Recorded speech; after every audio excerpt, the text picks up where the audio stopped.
Emeka Egbuka, wide receiver out of Ohio State, is not getting the hype that he deserves. He's boring because he's been good for so long. But, John, I got to tell you, boring sometimes, it scores fantasy football points. It wins fantasy football championships. And we're going to get into Emeka Egbuka's tape review. We're going to get into his stat profile. We're going to talk actionable fantasy football advice to tie this whole thing up.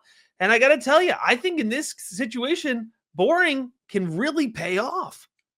Oh, there's no question about it. And Matt, as I've dug into him more and more over the last 5 weeks, he continues to rise up my board and impress me. And I think it's really important to understand the context of this prospect. First, I'm not willing to admit Ohio State's wide receiver I think they've surpassed Alabama in the last 2 years. And in my lifetime, Chris Carter, Terry Glenn, Santonio Holmes, David Boston. In our time together, Garrett Wilson, Chris Olave, Jackson Smith-Njigba, Marvin Harrison. I mean, it's really amazing when you start to look at the names who have suited up for the Buckeyes. And this is what I could not believe when I went to the database. He is Ohio State's all-time leader in catches and receiving yards. Yes, amongst those all-time greats with 205 catches for 2,868 yards, Egbuka leads everyone in program history. I'm sorry, that's impressive. Why do people not give him enough credit? Part of it is he's been overshadowed by teammates. Jackson Smith-Njigba, Seahawks, check.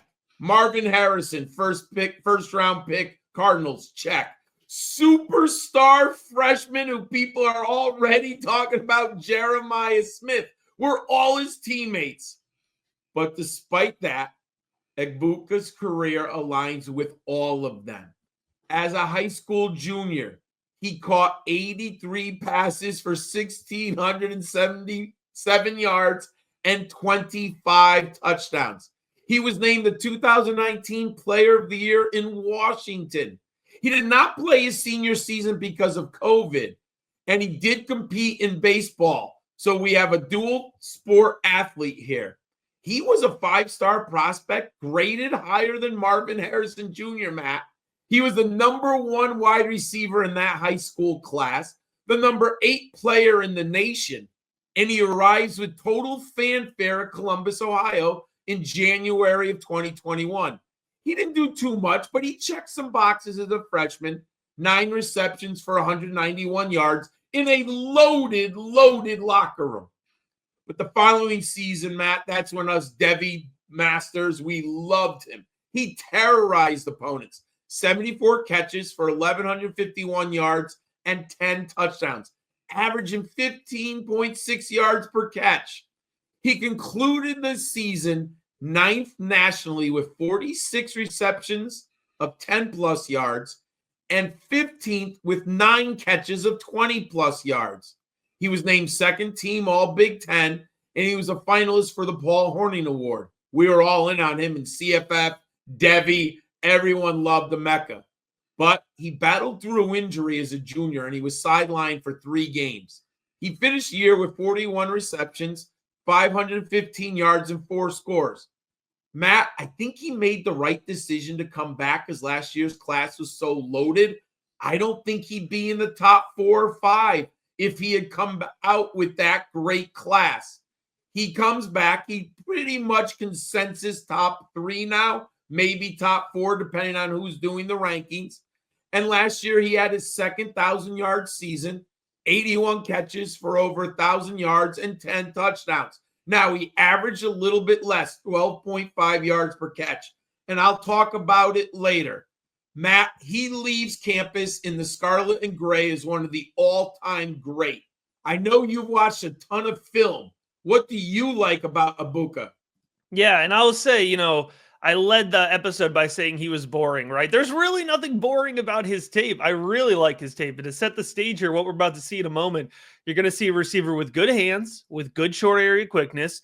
He wins before the catch with good route running ability. He wins after the catch. So there's a whole lot to like. When I say he's boring, it's because he's been good for so long. And I think that sometimes will lower his consensus just because he's not the new hotness. And sounds simple, but it's a really good way to find value here. And let's see exactly what I'm talking about. So right off the bat here, what you're going to see is his ability to create separation consistently. He holds on well through contact, makes a nice catch here. Against Notre Dame, Nice. he wins underneath. You're going to see that really consistently in terms of his route running. I think he works best with the drag, the out, but he can work downfield with the post route. I do think he has the ability to win off the slant. And as you can see here, there's elusiveness, there's fluidity after the catch. When you watch a lot of Emeka Egbuka tape, as I have, right? I've probably got, nearly 10 games over the last 3 years of him. You're going to see the consistency really shines through. His hands are good. He consistently wins after the catch. He's not the fastest guy, John, but short area quickness makes a big difference, right? And I think that although he's not going to light it up in Indianapolis, NFL teams are going to appreciate his game speed. He tracks the ball well. I like his ball skills. He's reliable in that sense as well. And you'll see he's not a contested catch monster, but he's able to win in the short field by winning body positioning. And that doesn't sound very flashy, but when you win body positioning, that helps you win in the NFL because defensive backs aren't able to jump your routes. It ups that catch percentage and it ups the trust, right, that your quarterback is going to have in you, which is so important for a young receiver. So you can see here, Emeka Egbuka wins in a lot of ways. He wins before the catch. He wins after the catch. And I think that those are skills that translate well to the NFL, despite the fact that he might not win in Indianapolis, right? You mentioned the box score. It's great, but he might not be the flashiest, necessarily in all categories statistically, right? But he's somebody who's going to get good draft capital. We'll talk about that. And overall has a really well-rounded profile. So I'm excited about Emeka Egbuka. And I got to tell you where else you can find a good, well-rounded profile. Over at patreon.com/rookiebigboard. For just $5 a month, you can get access to our rookie rankings, dynasty rankings, Devy rankings, over 80 rookies already ranked with article, scouting report, write-ups done for them. We have one-on-one draft consultation calls available, 100-plus page rookie guide coming out, fantasy football seasonal projections dropping in early March. So much good stuff available over at patreon.com/rookiebigboard, available for just $5 a month, or you can save 15% off now with that annual membership. Get in the Rookie Big Board Discord, get ahead of your league mates, win your rookie drafts, win those fantasy football championships. So I alluded to it, John. The film is good, and I'm really excited to hear what you've put together here for his statistical profile. When I was breaking them down and you look at the stats, and one of them is where he lined up on the field. He did line up predominantly in the slot, but it's in context. Ohio State was loaded at the X, right? Are you really going to play Egbuka over Jeremiah Smith at the X, over Jackson Smith and Jigba, over Marvin Harrison, right? So I'm not unconvinced, Matt, that he can't play outside. I think he's clearly can play the Z. I would not call him a classic X prospect, but I do think you could play him there in a pinch if you needed to because of injury. But he's a big slot receiver who will dominate, and he can play Z for you if needed. So I'm okay with him if you project him on the outside as an organization. You do have to do some projection, but I think his skill set translates out there. Matt, the numbers are very impressive. Totality, I told you about his career production. But you dig a little deeper, and I've mentioned this before. I like when yards per route or yards per reception and PFF dot match up. Unfortunately, for Emeka, they do not. His yards per reception is 14, which is a very healthy number, but his dot is 7.9. But Matt, context, when you watch the tape, how often is he the second or third option? The drags, the short fields, the quick pass on the blitz, right? That's him. So what does that do? That drives his A dot down. So you're not going to get the match. And that's why context matters. His catch percentage, 76%. Matt, he's got very good hands. He's got very good hands. Despite all of that talent, his team dominator was 29%. So despite all of these great players around him, the staff and the quarterback still looked for Egbuka. Then his receiving yards per team pass attempt. I was a little worried about that when I saw the A dot, Matt, but he got 2.59. The benchmark is 2.5, so he clears the hurdle. Matt, my model likes him. I love the film work, but most importantly, what should dynasty owners know now? Yeah, let's put it all together here, translate it for actionable fantasy football advice, because that's what we are all about here at the Rookie Big Board, helping you win those rookie drafts so you can win those fantasy football championships. Let's center it here in his NFL draft capital projection. I feel very confident Egbuka will be a top 50 NFL draft pick. For everything we've talked about, all of those reasons, I think NFL front offices are going to covet adding him to their roster. And you mentioned it, John, just being frank, right? The draft class compared to last year is weaker. So there's a chance that Egbuka would have slipped out of the top 50 despite being a very good prospect even last year. But relative to this year's class, he's got a really, really strong profile. I wouldn't be shocked if he even, goes maybe a little bit higher than this 21 to 50 range, which is where I have him in terms of my draft capital bucket. I think he's going first round. And if you look in the 20s, there's a lot of teams that could use a wide receiver, right? You certainly have Washington in that range. You have Pittsburgh in that range. The Chargers could add a wide receiver. There's a lot of teams where you can make an argument that they could use Emeka Egbuka because he's malleable, right? He can fit into a lot of different spots, like you mentioned.